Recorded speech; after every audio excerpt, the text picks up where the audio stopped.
Buenos días, ¿qué tal? Bienvenidos a la Iglesia Evangélica de Vilassar de Mar.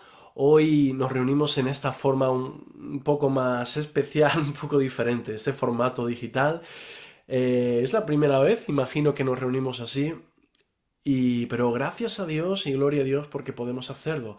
En otro tiempo los cristianos se reunieron en catacumbas y en condiciones mucho peores, así que es mucho más cómodo y menos épico que lo que tuvieron que hacer otros cristianos en otro tiempo, pero al menos tenemos también el mismo deseo de reunirnos y de ser edificados juntos por la palabra. La verdad que es un poco extraño predicar sin tener nadie delante, así que trataré de que sea lo más natural posible y como no tenemos ni un tiempo de alabanza juntos, ni un tiempo de oración juntos, al menos me gustaría que cerrarais vuestros ojos y que nos encomendáramos al Señor, que hiciéramos una oración para que Él nos hable hoy por medio de su palabra. ¿Hacemos esto? Cerramos los ojos. Gracias, Señor, gracias porque tú guardas nuestra vida de enfermedades, guardas nuestra vida de todo mal. Queremos, Señor, poder volver a reunirnos pronto juntos, Señor. No queremos que la enfermedad o este riesgo de enfermedad, Señor, pues impida que nos reunamos, Señor, impida que tengamos las puertas de nuestro local abiertas.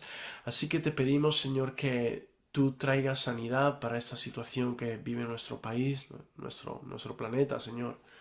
Te pido, Señor, que en el día de hoy, en esta reunión que tenemos especial, Señor, pues que seamos capaces de mantener la concentración y la comunión entre nosotros, Señor. Háblanos en forma especial, Señor. Deja que tu palabra cale en nuestros corazones, Señor, que nos hables, Señor, aunque no estemos cara a cara mirándonos a los ojos, Señor, que sea tu palabra la que nos conforte, Señor. Que así sea, Señor. Te lo pedimos en el nombre de tu Hijo Jesús. Amén y amén. Bueno, pues seguimos en nuestra serie en el libro de Génesis y hoy vamos a ver una historia muy, en cierto sentido, misteriosa. Es el encuentro que Abraham tiene con un personaje que se llama Melquisedec. Pero antes déjame ponerte un poquito en contexto. La verdad es que cuando a veces uno ve una serie de televisión hay como unos flashbacks que salen al principio, ¿verdad? Unos segundos de recordar los capítulos anteriores para que puedas entender el que toca. Y esto es especialmente importante hoy porque hoy vamos a ver el desenlace de algo que se ha estado gestando en las últimas semanas. Así que te pongo un poquito en contexto. Empezamos nuestra serie con Dios llamando a Abraham, diciéndole, sal de tu tierra, deja a tu parentela a la tierra que yo te mostraré. Y Abraham tiene 75 años cuando el Señor lo llama y sale de allí con su mujer y también se lleva a su sobrino Lot, que queriendo sin querer pues le traerá más de un dolor de cabeza. Y el caso que empiezan ese viaje con destino a la tierra que el Señor les ha prometido y dentro de poco, en poco tiempo, enfrentan una gran hambruna y van a refugiarse a Egipto, donde las medias verdades de Abraham pues les hace que tengan que salir de allí con la cabeza un poco agachada. ¿Os acordáis con el episodio de es mi hermana, bueno, mi mujer, mi medio hermana, mi medio mujer? ¿Os acordáis, verdad? Salen de Egipto y el caso es que tanto el ganado de Abraham como el de Lot pues empieza a crecer, les va bien la cosa, empiezan a prosperar y tienen tanto ganado que no pueden seguir habitando juntos porque sencillamente su tierra no da para tanto ganado. Así que deciden separarse. Lot mira a la llanura del Jordán y parece una tierra fértil y decide irse allí, siendo que es una tierra que dice el texto que él puso sus tiendas hasta llegar a Sodoma. Sodoma es descrita en este capítulo de la Biblia como una tierra llena de hombres que aman la maldad, de hombres que son pecadores en gran manera. Y el caso es que Abraham y Lot separan sus caminos. Lot se va al valle a la llanura del Jordán esta, y el Señor, cuando se queda solo a Abraham, le dice, mira a tu alrededor, toda esta tierra que ven tus ojos, toda esta tierra, va a ser para ti, para tu descendencia. El Señor le asegura que esa tierra un día será de su descendencia. Él ya tiene la promesa de que en su familia iban a ser benditas todas las familias de la tierra. Y el caso es que pasa un tiempo desde esa separación entre Lot y Abraham, y lo que sucede es que hay una batalla que es conocida como la batalla de los reyes, y en esa batalla el sobrino de Abraham, Lot, es capturado. Abraham se entera de que su sobrino ha sido capturado, no solo él, también los habitantes de Sodoma, muchas personas. Pero el caso es que Abraham se entera y decide ir a rescatar a su sobrino Lot. Y lo consigue, lo rescata. Y aquí es donde hoy empieza nuestro texto, aquí es donde nos paramos, porque vamos a leer que Abraham, a la vuelta de ese gran rescate, se encuentra con un rey malo, que es el rey de Sodoma, y con un rey bueno, que es Melquisedec, rey de Salem. Y es un personaje con cierto halo de misterio, pues porque tenemos muy poquita información acerca de él. Así que vamos a leer nuestro texto y después lo exprimimos para sacar bendición y provecho espiritual. Vamos a leer. Estamos en Génesis capítulo 14, versículos del 17 al 24. ¿Sí? Génesis capítulo 14, versículos del 17 al 24. Cuando volvía Abraham de la derrota de Kedorlaomer y de los reyes que con él estaban, salió el rey de Sodoma a recibirlo en el valle de Sabe, que es el valle del rey. Entonces Melquisedec, rey de Salem y sacerdote del Dios Altísimo, sacó pan y vino, y le bendijo, diciendo: Bendito sea Abraham del Dios Altísimo, creador de los cielos y la tierra, y bendito sea el Dios Altísimo, que entregó a tus enemigos en tu mano, y le dio a Abraham los diezmos de todo. Entonces el rey de Sodoma dijo a Abraham: Dame las personas y toma para ti los bienes. Y respondió Abraham al rey de Sodoma: He alzado mi mano a Jehová, Dios Altísimo, creador de los cielos y de la tierra, que desde un hilo hasta una correa de calzado, nada tomaré de todo lo que es tuyo, para que no digas: yo enriquecí a Abraham, excepto solamente lo que comieron los jóvenes y la parte de los varones que fueron conmigo, Aner, Escol, Manre, los cuales tomarán su parte.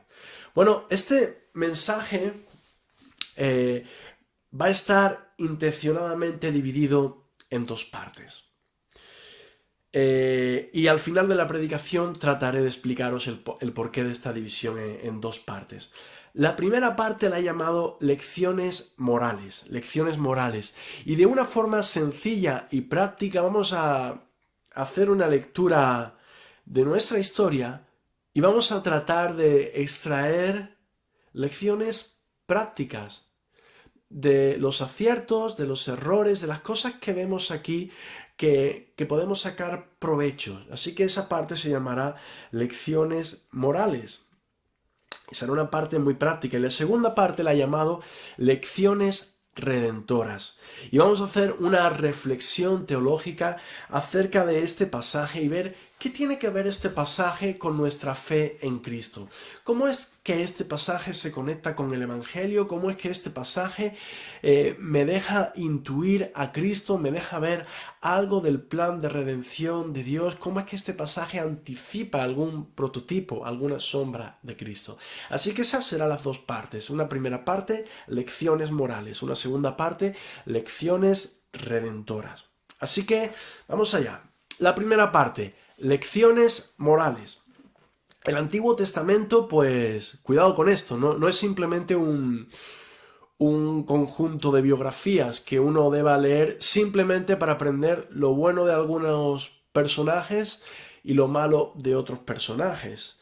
El Antiguo Testamento es mucho más que eso, es parte de la historia de la redención. Y hemos de saber conectar el Antiguo Testamento con el Nuevo Testamento, pero es lícito y de hecho el Nuevo Testamento nos da ejemplos de que podemos ver las vidas de personajes del Antiguo Testamento y sacar provecho y sacar lecciones para nuestras vidas. Así que esto es lícito. Y vamos a centrarnos en el texto y a sacar alguna de estas lecciones. Lo primero que tienes aquí es que Abraham viene de vencer en la batalla de los reyes y él acaba de rescatar a su sobrino Lot, quien había sido capturado junto con muchos habitantes de Sodoma. Así que lo primero que quiero que aprendas de esta historia es esta lección. Las apariencias engañan. Las apariencias engañan. Dice el refrán que no es oro todo lo que reluce y creo que eso es algo que podemos entender porque de alguna u otra forma todos alguna vez hemos sido decepcionados por ser quizá cautivados por algo que parecía bueno pero que posteriormente resulta que no fue tan bueno como parecía. Creo que alguna vez todos podemos tener experiencias en las que habremos experimentado esto. Algo que brilla puede ser oro, pero algo que brilla también puede ser plástico, ¿verdad? Así que quiero recordarte que cuando Abraham y Lot deciden separar sus caminos, Lot echa una mirada al valle y ve la fertilidad del valle y quizá de forma un poco egoísta escoge para sí la tierra que parece fértil. Escoge para sí la tierra que tiene mejor pinta, la del Valle del Jordán, y pone sus tiendas hasta Sodoma. Hasta Sodoma, dice el texto. Parece una buena tierra, pero va a vivir en una ciudad que la Biblia describe como una ciudad que está llena de hombres malvados, pecadores en gran manera contra Dios. Así que lo que en un principio parece una buena idea, va a acabar siendo una mala idea. Sodoma va a traer muchos problemas y muchas experiencias traumáticas a Lot. No solo esto de ser capturado, su mujer va a perecer en Sodoma y va a tener unas experiencias a veces terribles. Pero el punto es que quiero que pienses en esto. Cuando Lot decide ir en esa dirección es porque esa tierra tiene buena pinta. Y ese es el punto. La tierra tiene buena pinta. Ahora, ten en cuenta que esa tierra que tiene buena pinta le hace separarse o apartarse de la tierra prometida. ¿Te das cuenta? La tierra que tiene buena pinta le hace quitar los ojos de la tierra prometida, que es donde queda Abraham. Así que poner nuestros ojos en este mundo nos aleja de la tierra de la promesa. Podemos ser cautivados por la prosperidad de la ciudad. Podemos ser cautivados por la tierra que está debajo de nuestros pies y perder de vista la tierra que está por encima de nuestras cabezas, la tierra prometida, ¿verdad? Así que mi reflexión es esta. No es oro todo lo que reluce. Las apariencias engañan. Cuidado, cuidado. ¿Tiene buena pinta esa tierra, pero te va a hacer alejarte de la tierra prometida? O sea, voy a ser más práctico aún. ¿Tiene buena pinta ese trabajo? Ese trabajo tiene buena pinta, pero ¿te acerca o te aleja de la tierra de la promesa? ¿Tiene buena pinta esa ciudad a la que te quieres mudar? ¿Ese proyecto que quieres emprender? ¿Pero te acerca o te aleja de la tierra de la promesa? ¿Tiene buena pinta esa chica, ese chico con el que quieres empezar a construir una vida? Bueno, pero pregúntate, ¿eso te está acercando o alejando de la tierra de la promesa? Pregúntate antes de decidir si pones allí tus tiendas.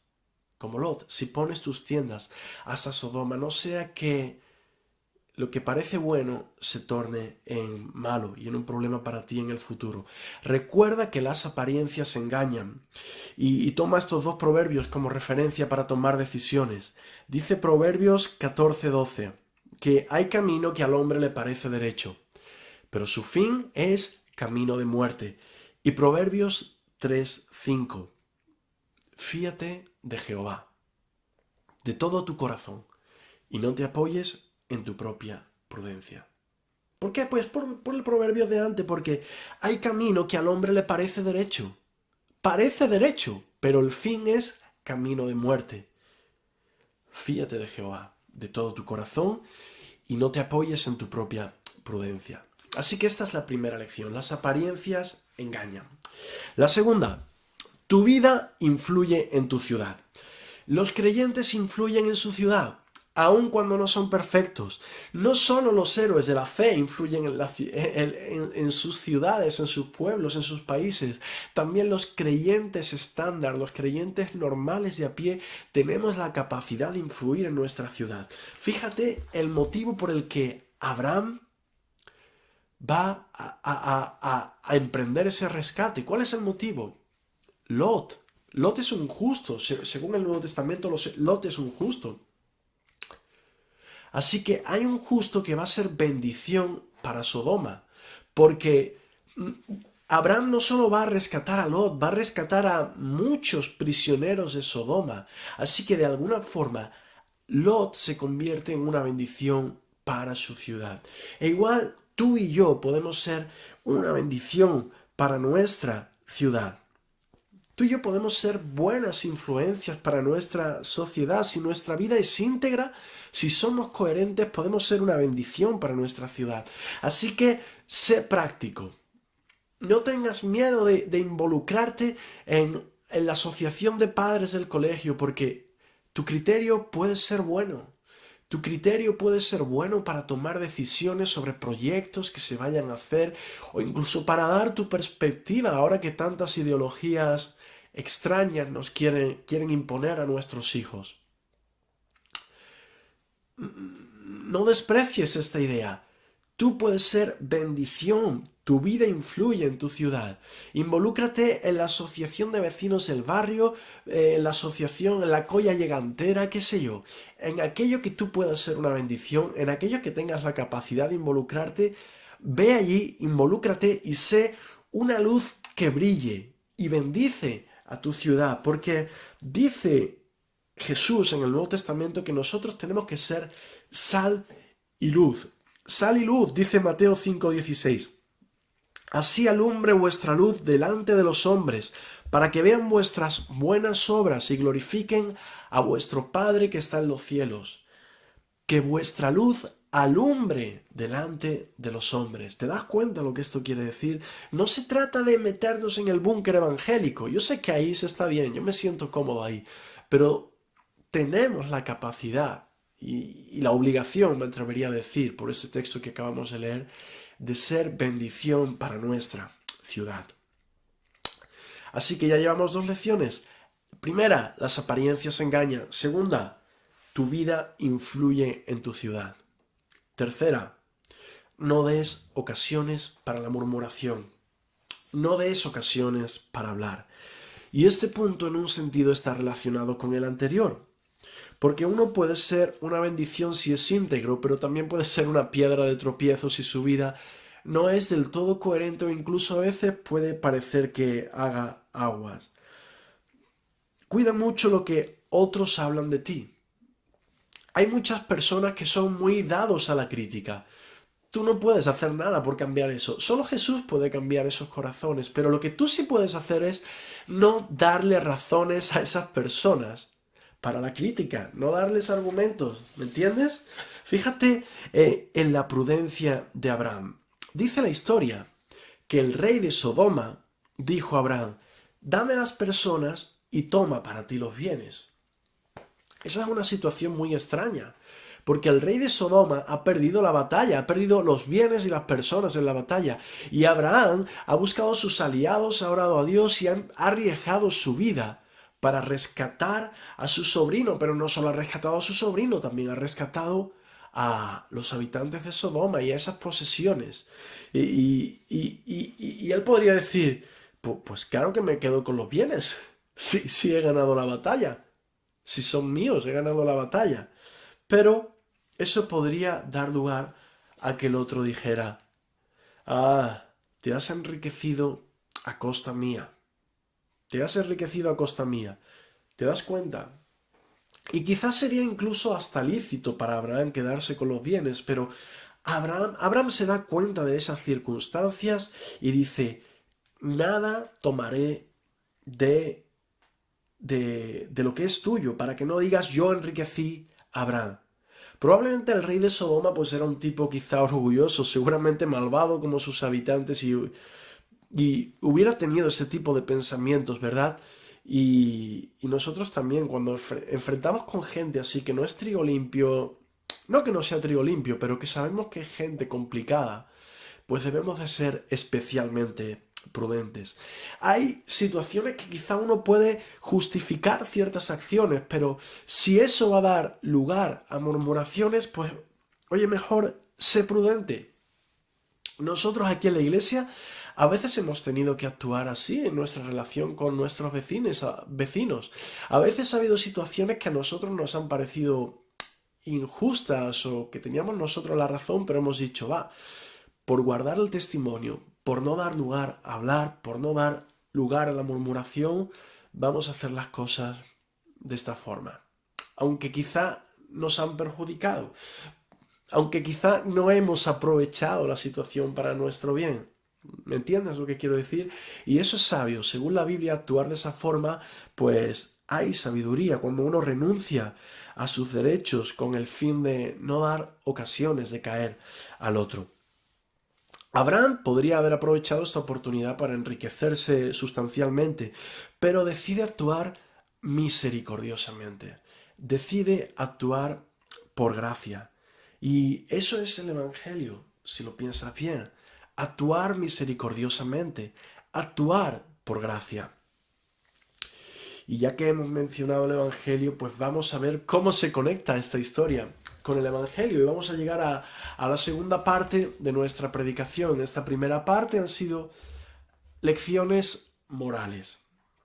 Y ahora os dije que os iba a hablar acerca de lecciones redentoras. Pues como os dije antes, es lícito mirar el Antiguo Testamento y aprender de las biografías, aprender de los errores y de los aciertos de las personas, pero el Antiguo Testamento no es solo eso. De hecho, si lo reducimos a eso, nos estamos dejando por el camino la mitad del plan de redención.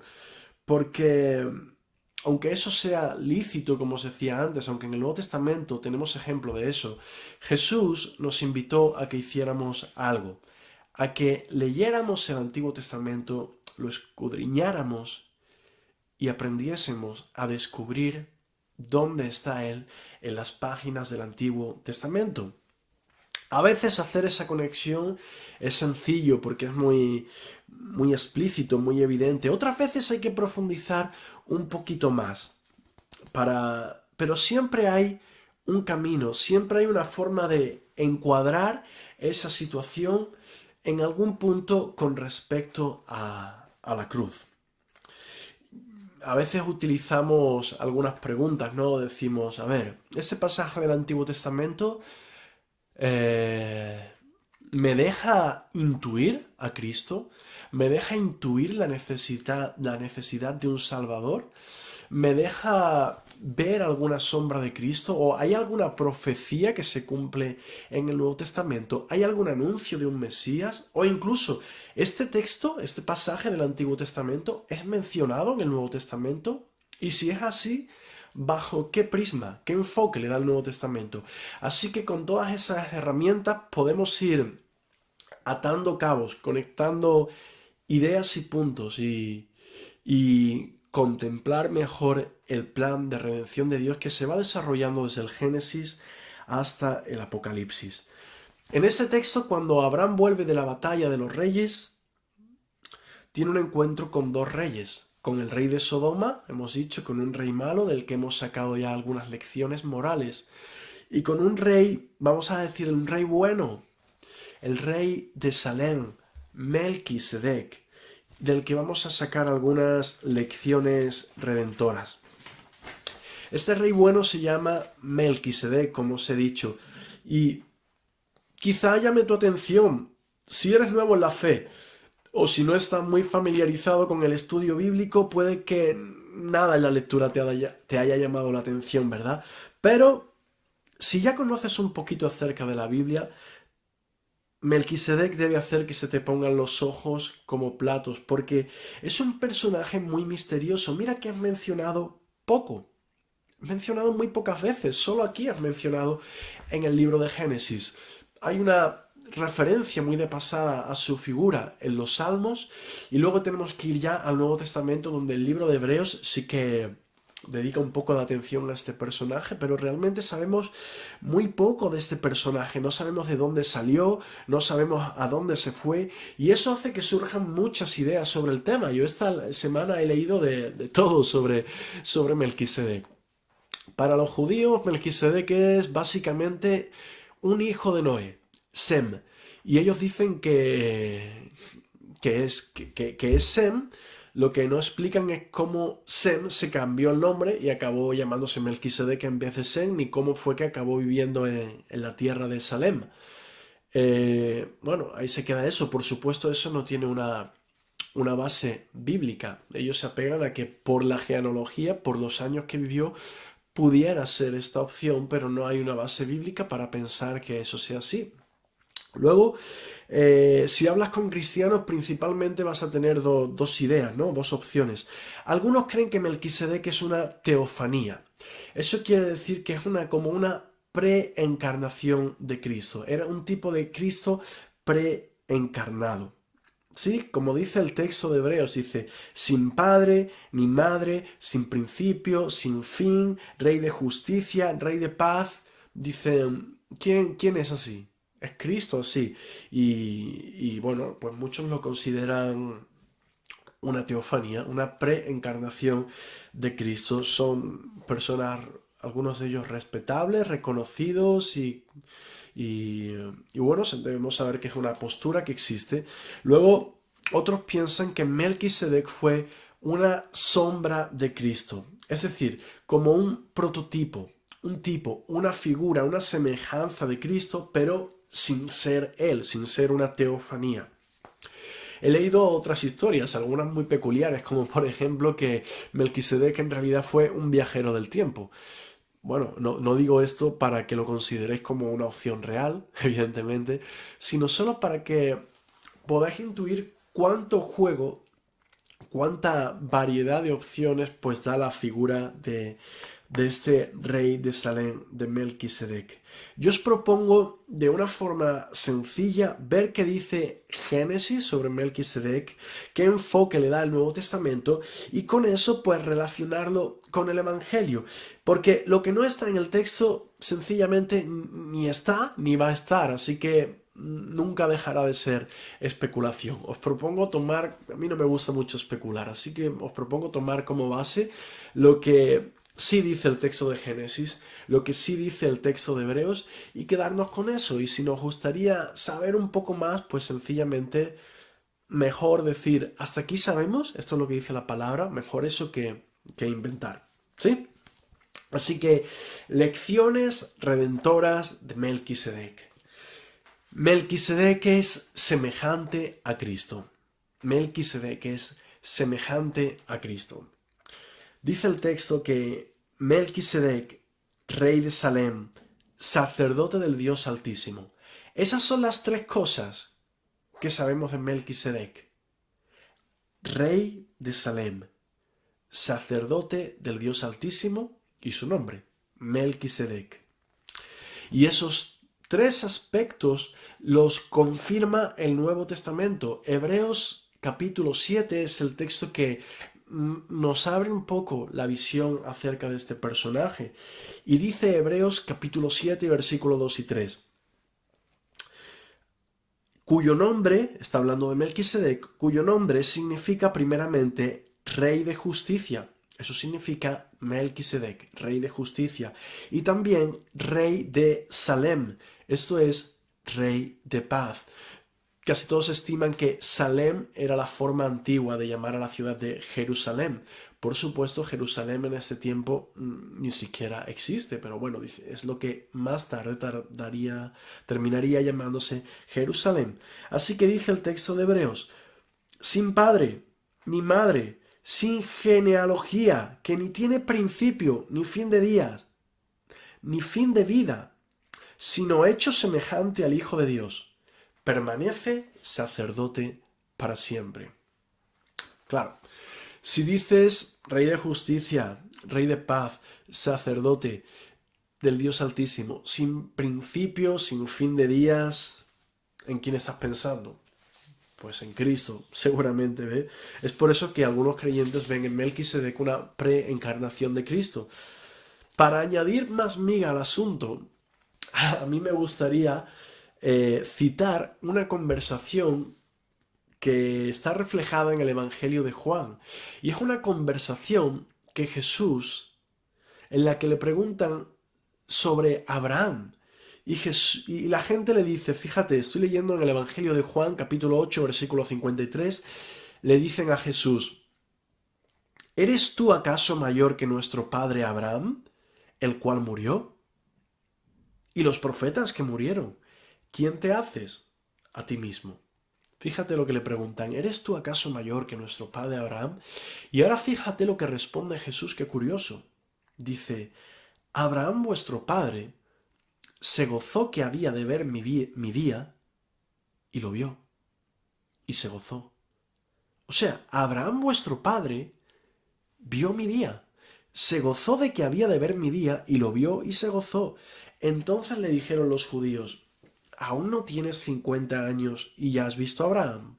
Jesús le dijo, de cierto os digo, antes que Abraham fuese, yo soy. ¿A qué se está refiriendo Jesús en este pasaje? ¿En qué sentido Abraham vio su día? ¿Se refiere quizá a ese evento de Génesis 14?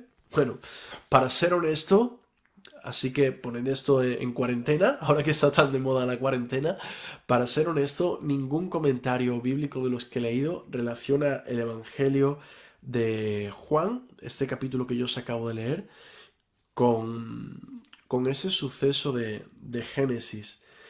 Pero a mí me parece, al menos para tener en cuenta, esta relación de Jesús con Abraham que Jesús da testimonio de que existe. Ahí hay un vínculo entre ellos dos. ¿Es entonces Melquisedec, Cristo preencarnado? ¿Confirma este texto eso? Bueno, yo no acabo de sentirme cómodo con esa idea. Esto es mi opinión personal. Hay cristianos muy respetados, mucho más inteligentes que yo, que consideran que sí. Pero también hay creyentes, estudiosos de la palabra, también muy respetados, que consideran que no es una teofanía, que no es Melquisedec, no es una preencarnación de Cristo. Y yo me siento más cómodo con esta idea, porque creo que la teofanía es ir un paso más allá de donde va el texto de Hebreos. Y me siento más seguro diciendo solo lo que el texto dice. No menos de lo que el texto dice, pero tampoco más de lo que el texto dice. Así que yo prefiero quedarme con esa lectura sencilla del texto que dice, Melquisedec fue hecho semejante al Hijo de Dios. Fue hecho semejante, es decir, un prototipo que se parece, que se asemeja, una figura que nos hace intuir a Cristo, que es una sombra de Cristo, pero no que sea una teofanía. Yo me siento más cómodo con esta interpretación. Así que Melquisedec, primera lección redentora, Melquisedec es un ser, una figura que anticipa a Cristo. Segunda lección redentora. Melquisedec es superior a Abraham. Ahora, si tú tuvieras que decidir quién es más grande, si Abraham o Melquisedec, ¿qué dirías? ¿Quién te parece más grande? La verdad es que te recuerdo que Dios le ha dicho a Abraham que ha elegido su familia para bendecir a todas las familias de la tierra. Le ha prometido una tierra, le ha prometido una descendencia más grande que todas, más numerosa que las estrellas. Abraham tiene la promesa, de hecho es llamado en la palabra amigo de Dios.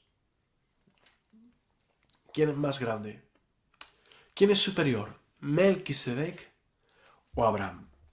Bueno, el Nuevo Testamento, el libro de Hebreos, nuevamente Hebreos capítulo 7 nos da luz sobre este aspecto. Dice, aquel cuya genealogía no es contada con ellos, de entre ellos, está hablando de Melquisedec. Melquisedec tomó de Abraham los diezmos y bendijo. Melquisedec bendijo a aquel que tenía las promesas. Y, esto dice el texto, sin discusión alguna, el menor es bendecido por el mayor. Melquisedec bendice a Abraham. Y no vemos que Abraham tenga un problema con eso. Abraham entrega los diezmos a Melquisedec. Abraham reconoce en Melquisedec a un sacerdote del Dios Altísimo. ¿Te das cuenta? Dice el texto de Hebreos. ¿Sabéis qué deberíais hacer con esta figura de Melquisedec? Dice Hebreos 7:4. Consideradla. Considerad cuán grande era este Melquisedec. Aún Abraham, el patriarca, dio diezmos del botín. Considerad la grandeza de este Melquisedec, porque es un sacerdote del Dios Altísimo, cuyo sacerdote permanece para siempre, porque no se le conoce ni principio ni fin. Y ahora te tengo que explicar algo acerca del sacerdocio para que entiendas. Vamos a la siguiente lección redentora y te explico esto. Necesitamos un Melquisedec. Necesitamos un Melquisedec. Si eres un poco listo, ya te habrá venido el pensamiento a la mente.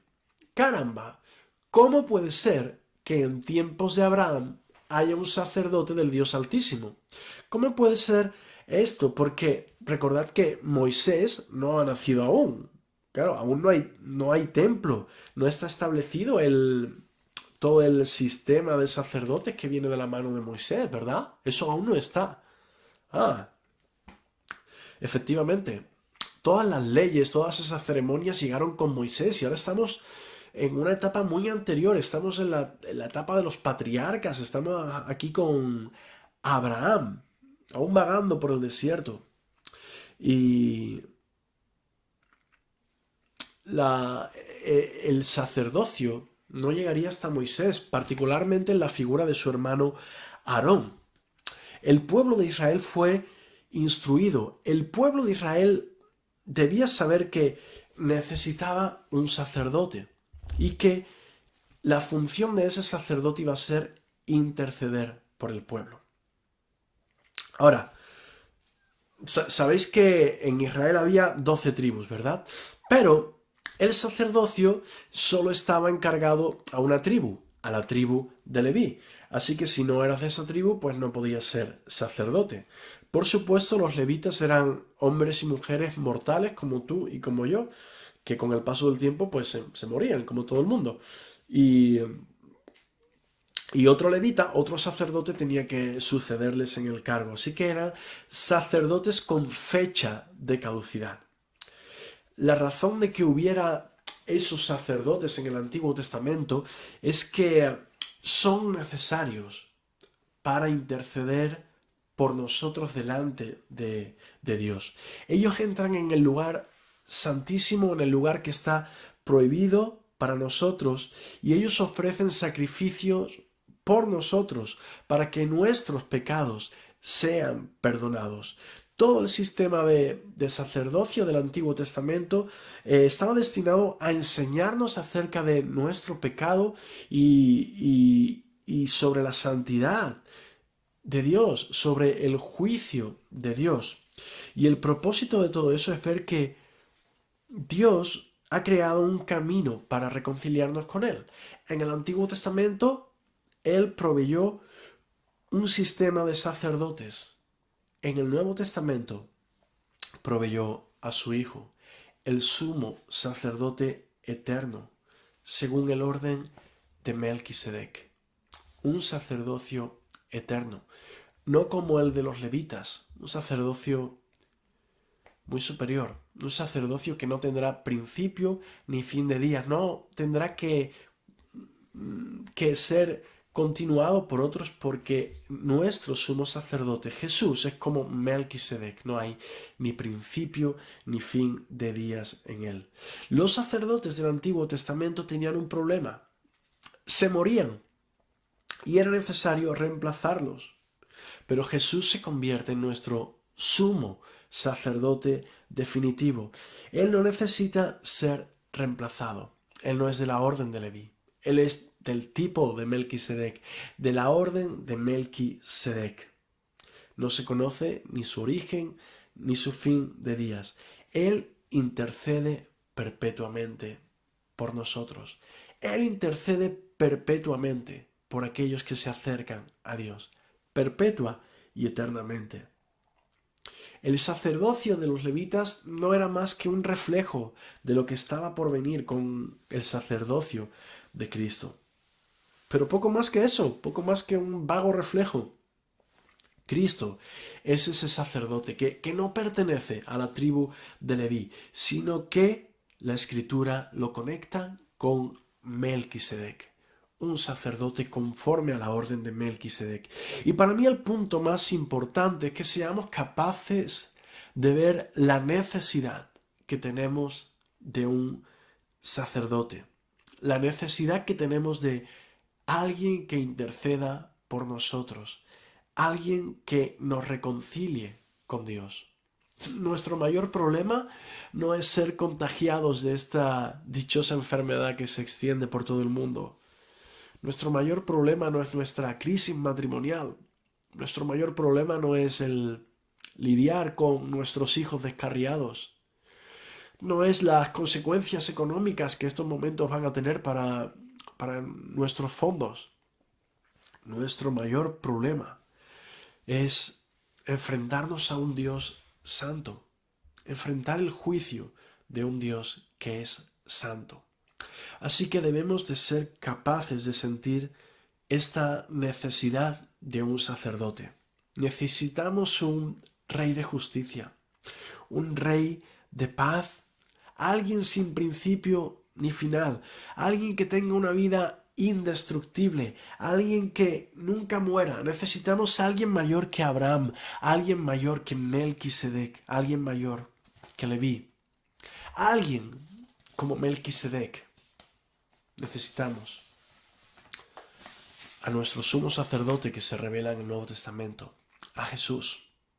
Todo lo que podía hacer el Antiguo Testamento, el sacerdocio, era apuntar, señalar como una sombra hacia el sacerdote que vendría después, hacia Cristo, cuya muerte en la cruz, cuyo sacrificio garantizaría la salvación de su pueblo. En el Nuevo Testamento, Jesús es revelado como ese sumo sacerdote que nos convenía, ese sumo sacerdote que necesitábamos, santo, sin mancha, eterno, que intercede perpetuamente por nosotros. Jesús es revelado como nuestro sumo sacerdote, según el orden de Melquisedec. Así que vamos ahora a nuestra última lección redentora. Melquisedec celebra el rescate con pan y vino. Acabamos de profundizar un poco en las ideas que nos enseña Hebreos 7, pero realmente no estamos predicando del libro de Hebreos, estamos predicando del libro de Génesis, ¿verdad? Así que me gustaría volver al relato de nuestra historia y detenerme en los primeros versículos donde el texto nos dice que cuando Abraham venía de vuelta de haber rescatado a Lot, sale a recibirlo Melquisedec, el rey de Salem. ¿Y qué hace Melquisedec? Saca pan y vino. Este rey de Salem celebra con pan y vino el rescate de Lot. ¿Este pan y vino no te recuerda a otro rescate que se desarrollaría luego en el Nuevo Testamento? Hay muchos elementos en esta historia que podemos conectar con el Evangelio.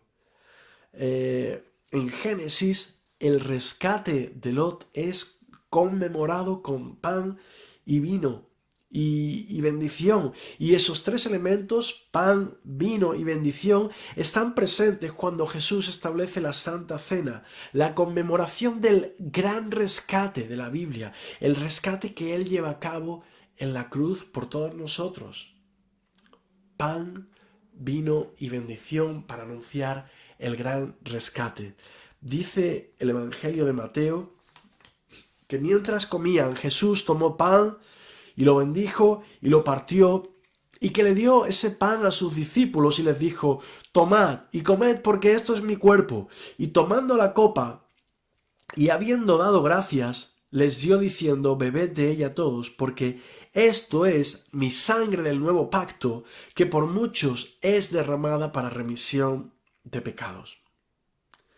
Ese era el anuncio del gran rescate, la conmemoración del gran rescate.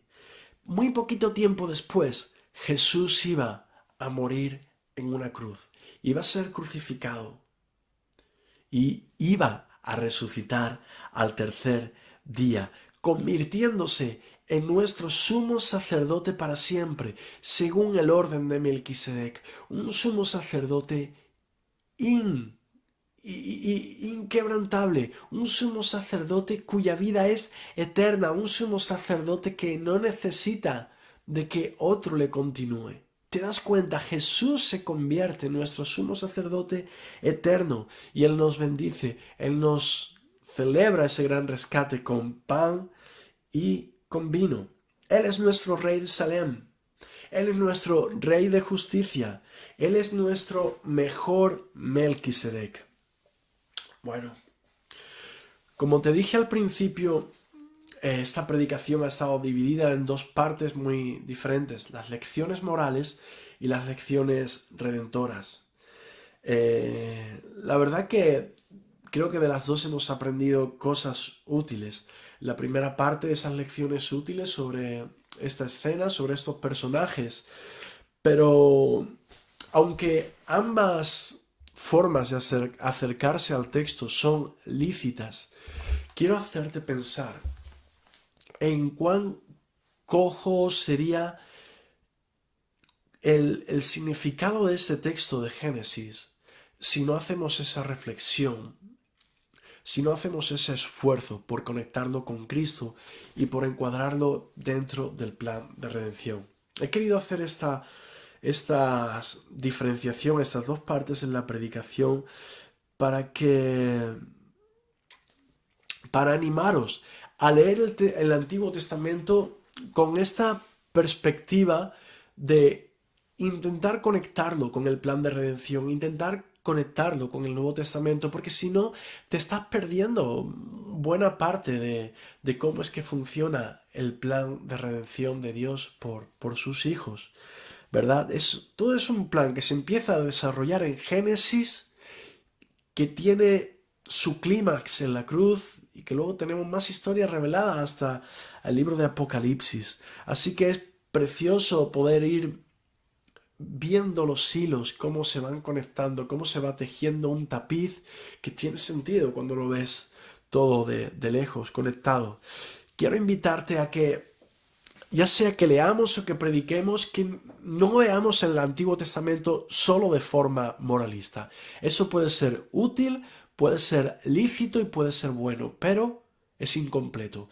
No veamos el Antiguo Testamento solo de forma moralista. Intentemos sacar lecciones redentoras del Antiguo Testamento, conectarlo con el Nuevo Testamento, porque son como piezas de puzzle que van encajando, formando un precioso cuadro, y ese cuadro queda completo en la cruz.